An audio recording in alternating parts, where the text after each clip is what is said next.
두세 사람이 함께라는 제목으로 함께 말씀을 나누도록 하겠습니다.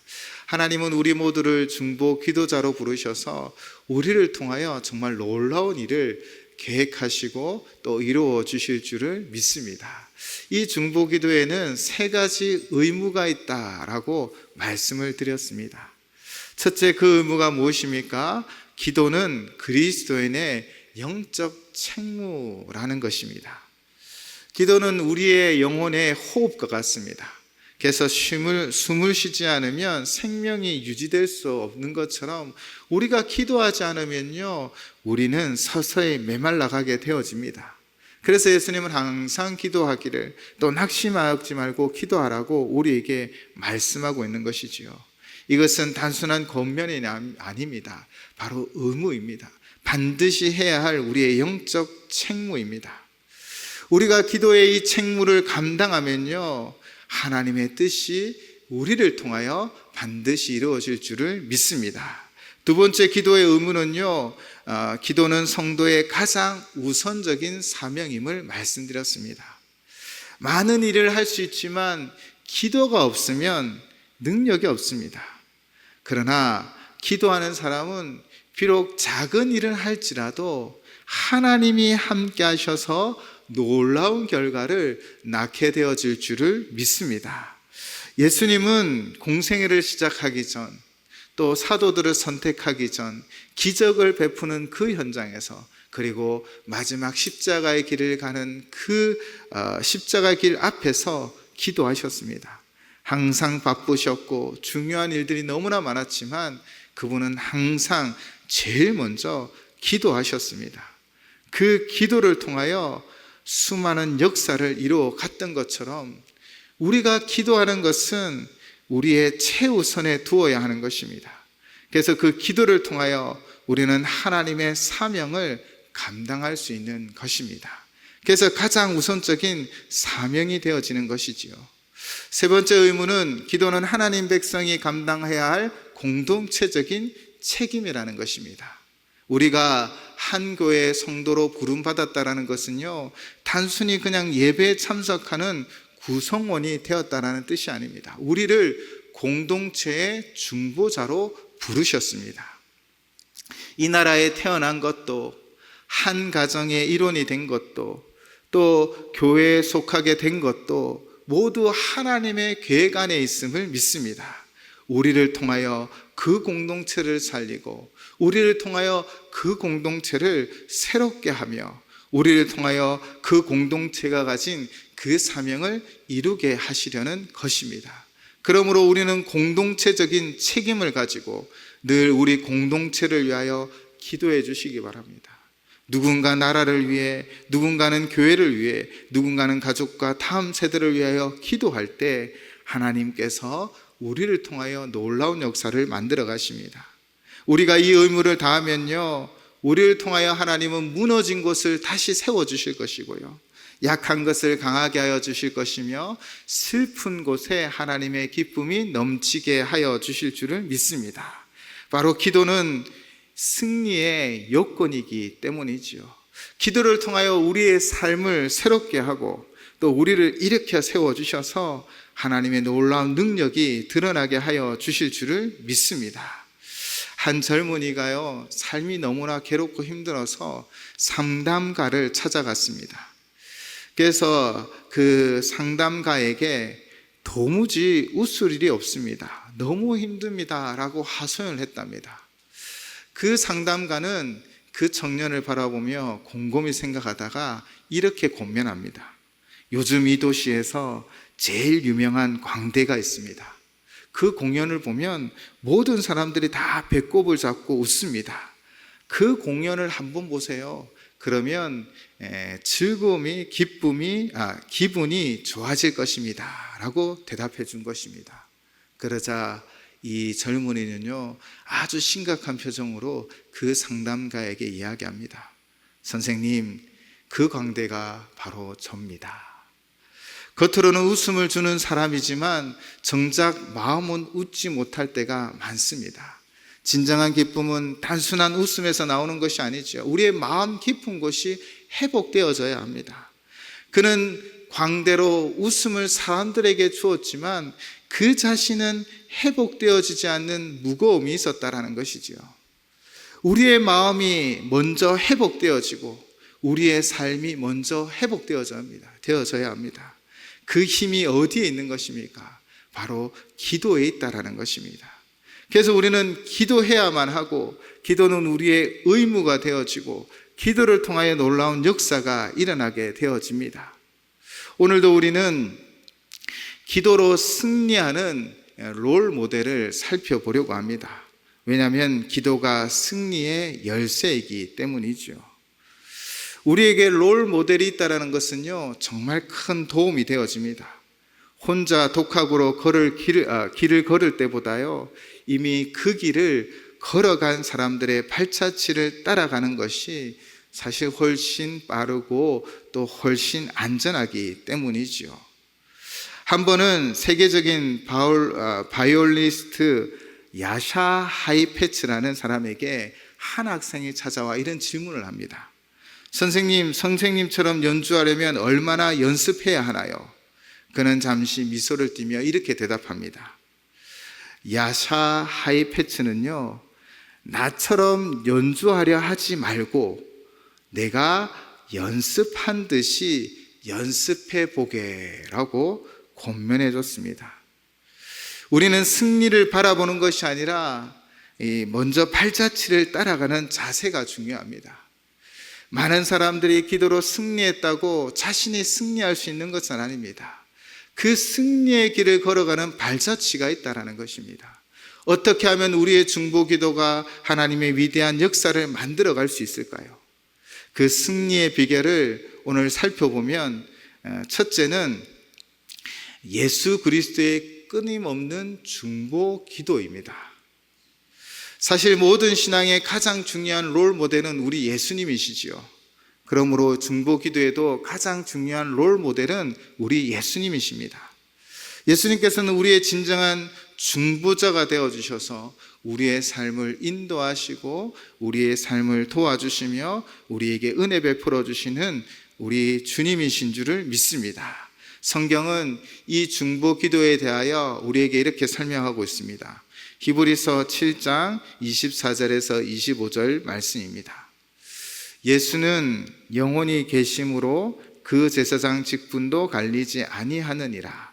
그러므로 자기를 힘입어 하나님께 나아가는 자들을 온전히 구원하실 수 있으니 이는 그가 항상 살아계셔서 그들을 위하여 간구하심이라. 아멘.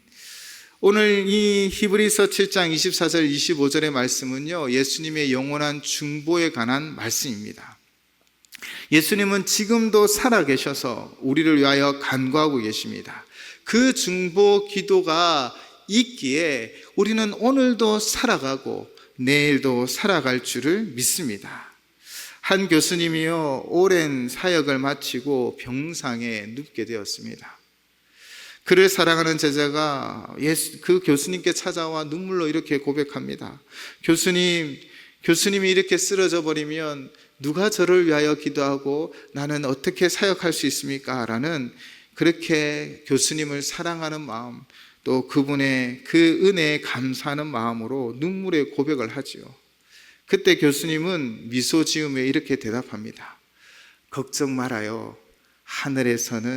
하늘에서도 누군가 당신을 위해 계속 기도하고 계시잖아요.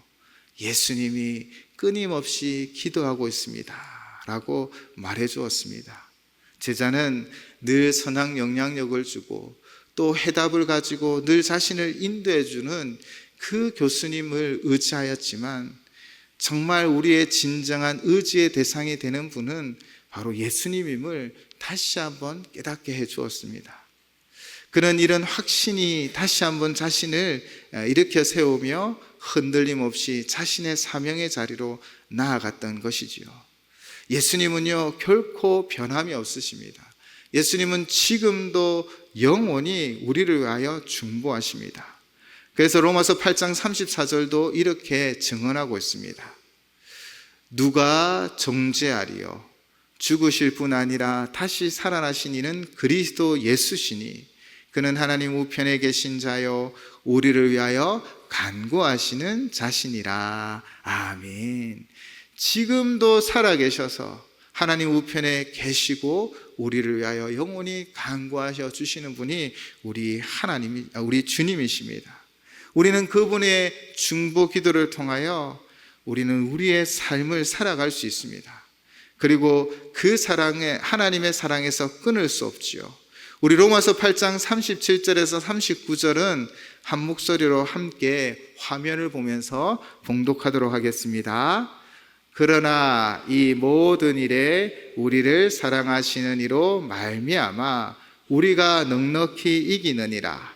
내가 확신하노니 사망이나 생명이나 천사들이나 권세자들이나 현재일이나 장래일이나 능력이나 높음이나 깊음이나 다른 어떤 피조물이라도 우리를 우리 주 그리스도 예수 안에 있는 하나님의 사랑에서 끊을 수 없으리라. 아멘. 어떤 피조물이라도 우리를 우리 주 그리스도 예수 안에 있는 하나님의 사랑에서 끊을 수 없답니다. 그 이유가 무엇입니까? 우리 주님이 끊임없이 우리를 위하여 기도해 주시고 중보해 주시기 때문입니다. 부활하신 주님께서 지금도 살아계셔서 우리의 이름을 부르며 끊임없이 중보하고 계심을 믿습니다. 예수님은 오늘도 쉬지 않으십니다. 이것은 우리에게 매우 중요한 메시지를 전하고 있죠. 우리가 끊임없이 누군가를 위하여 중보해야 한다는 것입니다. 우리가 대상을 향하여 또 형제 자매를 향하여 가정과 교회와 나라를 위하여 중보할 때 하나님 반드시 우리의 이 중보 가운데 역사를 이루어 주실 줄을 믿습니다. 그러면 어떻게 우리는 끊임없이 기도할 수 있을까요? 첫째는 예수님을 닮기 위해서 우리는요, 시간을 정하여 기도하시기 바랍니다. 사실 바쁜 일상 속에서 끊임없이 기도하기란 참 힘들 것입니다. 그러나 방법이 있습니다. 일정하게 시간을 정해서 하루 몇 분일지라도 하나님과 만나는 시간을 구별하여 규칙적으로 기도하시는 것입니다. 그 시간은 단순한 의무의 시간이 아니라 바로 하늘 문이 열리는 거룩한 만남의 시간이 되어줄 줄을 믿습니다. 둘째는요, 마음에 감동을 주셨을 때 즉각 반응하여 기도해 주시기 바랍니다. 기도하셔야 합니다. 어떤 때 문득 그 사람이 생각날 때가 있으시지 않으셨습니까? 바로 성령님이 우리를 부르시는 것입니다. 그 순간 나중에 해야지 하면 그 시간은 흘러가 버립니다. 그러나 우리가 끊임없이 기도하겠다는 그 마음으로 즉시 우리에게 떠올려 주시는 그 순간 우리가 기도하시면 그 짧은 한마디의 기도가 하늘 문을 여는 열쇠가 되어질 줄을 믿습니다. 매 순간 기도하겠다라는 마음으로 성령님의 인도에 민감하게 반응하는 것, 그것이 바로 끊임없이 기도하는 자세인 것입니다. 우리가 이렇게 기도하면 하늘 문을 열어 하나님의 능력을 체험하게 되어질 줄을 믿습니다. 우리가 끊임없이 기도하는 대상이 하나님의 사랑에서 끊을 수 없게 되고 넘어졌던 이들이 다시 일어나게 되어질 것이고 절망의 골짜기에 생명의 빛이 비추는 놀라운 은혜의 역사가 반드시 일어나게 되어질 줄을 믿습니다. 그래서 우리의 롤 모델인 예수님처럼 끊임없이 기도하기 위하여 우리는 시간을 정하여 기도하시고요, 순간순간 성령님의 인도함에 따라 중보 기도하심으로 바로 우리의 기도를 통하여 하나님의 은혜가 흘러가는 은혜의 통로가 되어주시기를 주님의 이름으로 축원을 드립니다. 또 승리의 모델 둘째는요, 사실 우리가 너무나 잘 아는 사건 가운데 또 드러나기도 합니다. 바로 승리의 모델 둘째는 중보 기도의 팀 사역입니다. 하나의 기도의 중요한 원리는, 이 모델은 함께 하는 것입니다. 오늘 본문 말씀입니다. 마태복음 18장 19절 20절 말씀입니다. 진실로 다시 너희에게 이르노니 너희 중에 두 사람이 땅에서 합심하여 무엇이든지 구하면 하늘에 계신 내 아버지께서 그들을 위하여 이루게 하시리라. 두세 사람이 내 이름으로 모인 곳에는 나도 그들 중에 있느니라. 아멘. 여기서 두세 사람은 그냥 한 명, 두 명, 세 명만을 얘기하는 것이 아닙니다. 바로 합심한 사람들이 함께 기도하면 하늘에 계신 내 아버지께서 그들을 위하여 이룰 것이다 라고 말씀하시고, 또 우리가 합심하여 기도하는 그곳에 예수님이 함께하여 주실 줄을 믿습니다. 사도 바울은요, 신약 성경에서 위대한 사역자였고 탁월한 영적 지도자였고 전도자였습니다. 선교 여행을 통하여 땅끝까지 주의 복음을 전했습니다. 그런데 그는 언제나 혼자가 아니었습니다. 바로 기도하는 믿음의 동력자가 있었지요. 그는 감옥에서도 골로새 교회에 편지를 보내며 이렇게 부탁합니다. 골로새서 4장 2절 3절 말씀입니다. 기도를 계속하고 기도에 감사함으로 깨어있으라. 또한 우리를 위하여 기도하되 하나님이 전도할 문을 우리에게 열어주사 그리스도의 비밀을 말하게 하시기를 구하라. 내가 이 일 때문에 매임을 당하였노라. 아멘. 바울은 지금 로마의 감옥에 있었습니다. 이런 상황에서 제일 먼저 기도 제목은 나를 빨리 풀리게 해달라, 감옥에서 나가게 해달라라는 기도 제목이었죠. 그러나 바울은요, 이렇게 먼저 기도해 달라라고 말합니다. 복음의 문이 열리게 기도해 달라. 그의 관심사는요, 항상 자신의 상황이 아니라 하나님 나라의 확장이었습니다. 그런데 항상 자신의 연약함을 알았습니다. 내 힘만으로는, 내 능력으로는 이 사명을 감당할 수 없다라는 것이지요. 그래서 그는 팀 사역을 원했습니다. 바로 나를 위하여 기도해 주십시오. 골로새 교회의 중보 기도자들이 함께 기도할 때 복음의 문이 활짝 열려 상황과 환경을 뛰어넘어 그리스도의 복음이 땅끝까지 증거되어질 줄을 믿고 지금 부탁을 하고 있는 것입니다. 교회사에도 이런 이야기가 있습니다. 19세기 위대한 부흥사 무디가 영국에서 한 집회를 갖게 되었습니다. 그런데 이 집회에 정말 강력한 성령의 역사가 일어났습니다. 그날 이후 그가 알게 되었습니다. 그 지역에 작은 자매 기도 모임이 있었는데요, 몇 사람이 매일 강사로 올 무디를 위해, 그리고 그 집회를 위해 눈물로 중보하였다라는 것입니다. 그래서 무디 목사님은 이렇게 고백합니다. 그날 밤 내 설교보다 그들의 기도가 더 강력했습니다. 바로 목사님과 이 집회를 위하는 기도의 제목 가운데 하나님이 큰 은혜를 베풀어 주신 것입니다. 바울의 사역도 무디 목사님의 부흥에도 언제나 보이지 않는 이 기도의 동력자들이 있었습니다.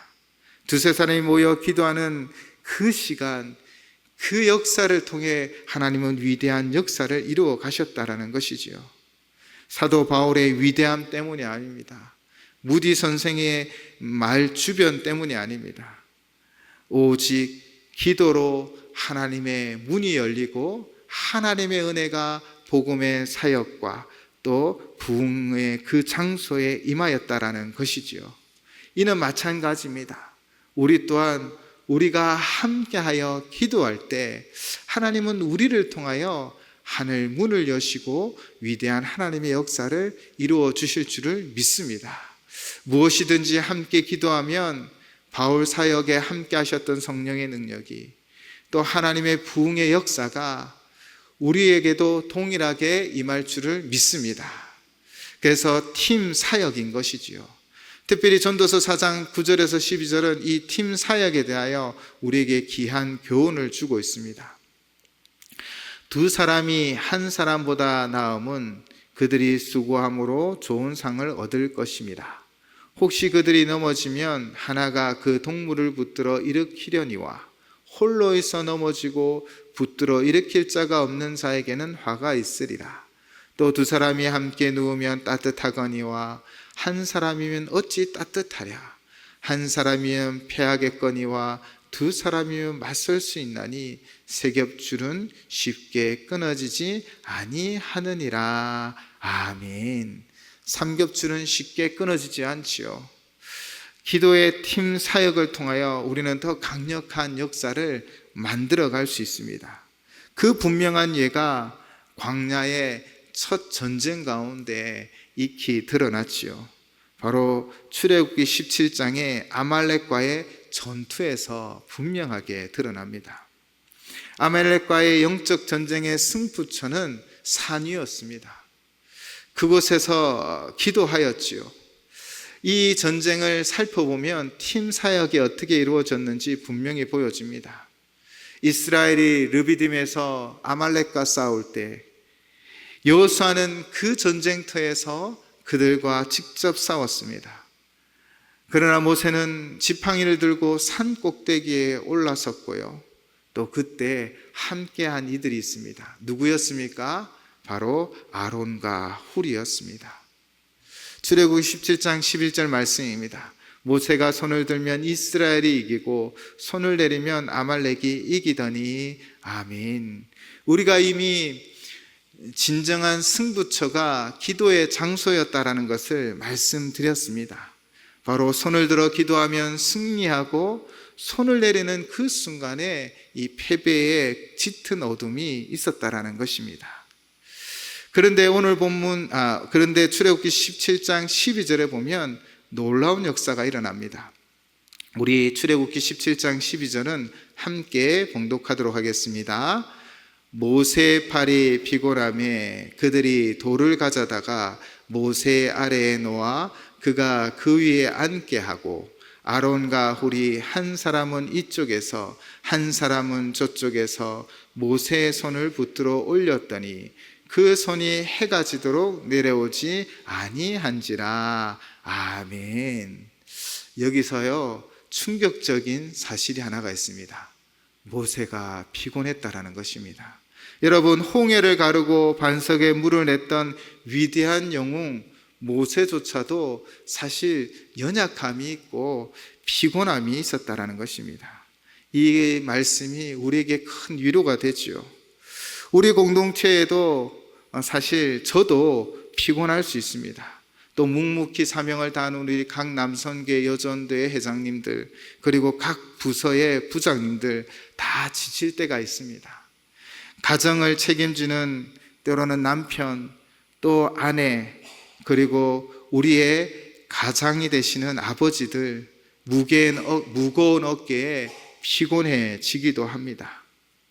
그러나 이 모든 피곤을 이기고 결국 승리하게 하는 방법이 있습니다. 그것이 무엇입니까? 바로 팀 사역, 함께 하는 것입니다. 그 결정적인 순간에 아론과 훌이 나섰습니다. 어떻게 하였지요? 돌을 가져와 모세를 편히 앉게 했습니다. 그리고 한 사람은 이쪽, 한 사람은 저쪽에서 모세의 팔을 붙들어 함께 올려 하나님 앞에 기도했다라는 것입니다. 이것은 단순한 도움이 아니라 공동체의 운명이 걸린 영적 전쟁에서 승리하는 그 분명한 방법을 우리에게 보여주고 있습니다. 12절에 보시면 모세의 손이 해가 지도록 내려오지 아니한지라 라고 분명하게 기록하고 있습니다. 이스라엘이 대승을 거두었지요. 그리고 그곳의 이름을 여호와 니시, 여호와는 나의 승리의 깃발이라고 불렀습니다. 이 승리는 어떻게 주어진 것입니까? 바로 중보 기도의 팀 사역을 통하여 승리케 하셨다라는 것입니다. 한 사람의 기도가 지쳐갈 때 두 사람이 함께 그들의 팔을 올려 하나님의 공동체의 승리의 깃발을 꽂게 하여 주신 것입니다. 이것이 바로 하나님께서 우리에게 보여주시는 바로 승리의 모델인 것입니다. 여러분, 중보 기도는요 팀 사역이어야 합니다. 함께 모여 기도하고 함께 나아가야 합니다. 현대 선교의 아버지라고 불리는 윌리엄 켈리라는 선교사님이 있습니다. 42년간 인도에서 45개의 방언으로 성경을 번역하고 수많은 사역을 하였습니다. 그런데 이 위대한 사역의 그 뒤편에는 숨겨진 비밀이 있었답니다. 인도 선교지에서 전쟁터에서 싸우던 여호수아처럼 윌리엄 캐리 선교사님은요, 정말 온 열정을 다해 힘을 다하여 수고하였습니다. 그런데요, 산 꼭대기에서 기도했던 모세 그리고 아론과 홀과 같은 이들이 있었습니다. 바로 42년간 병상에 누워 있었던 그 누님이 동생 이 켈리 선교사를 위하여 일평생 기도했다라는 것입니다. 비록 몸이 연약하여 병상에 누워 있었지만 한 번도 동생을 위하여 기도를 게으르지 아니하고 끊임없이 기도했다라는 것이지요. 사실 세상은 윌리엄 캐리를 주목할지도 모르겠습니다. 그러나 하나님은 이름도 빛도 없이 그렇게 기도했던 그 윌리엄 캐리의 그 누나를 기억하여 주실 것입니다. 또한 수많은 교회의 중보 기도를 기억하여 주시는 것입니다. 한 사람이 나아가 선교 현장을 밟을 때 수많은 기도의 동력자들이 중보하며 기도할 때 그 밟는 땅이 회복의 역사가 일어나고 만나는 심령이 복음을 영접하게 되어질 줄을 믿습니다.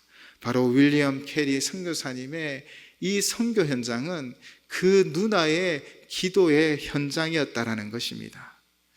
우리가 함께 기도할 때, 우리가 서로의 짐을 나누어지고 기도할 때, 또 우리가 정말 한 목소리로 함께 우리 교회 또한 국내 선교와 해외 선교를 위하여 기도할 때 하나님은 그 선교 현장에서 놀라운 역사를 만들어 주실 줄을 믿습니다. 우리 승리의 모델은 두 가지였습니다. 하나는 예수님처럼 끊임없이 기도해야 한다는 것입니다. 지금 우리가 살아갈 수 있는 이유, 바로 예수님이 우리를 위하여 중보해 주시기 때문입니다. 그러므로 우리 또한 쉬지 않고 기도할 때 시간을 정하여 규칙적으로 기도하고 또 성령님이 마음을 주셨을 때 즉각 기도하는 그 자세로 살아갈 때 우리를 통하여 우리의 가정과 교회와 나라가 하나님의 놀라운 역사를 이루어가게 되어질 줄을 믿습니다. 기도는요, 생명을 살리고 세상을 변화시키는 능력인 줄을 믿습니다. 그리고 두 번째 모델을 기억하십시오. 팀 사역입니다. 우리가 함께 모여 기도해야 합니다. 또 혼자서는 오래 버틸 수 없지만 우리 공동체가 한마음 한뜻으로 기도할 때 정말 모세의 팔을 붙들었던 아론과 홀처럼 함께 기도할 때 하나님의 큰 승리를 누리게 되어질 줄을 믿습니다. 오늘도 우리가 누군가의 아론과 홀이 되어주시기 바랍니다. 기도의 제목을 함께 나누고요, 또 그 기도의 제목을 붙잡고 함께 기도할 때 우리 또한 수많은 전쟁에서 곧 승리하게 되어질 줄을 믿습니다.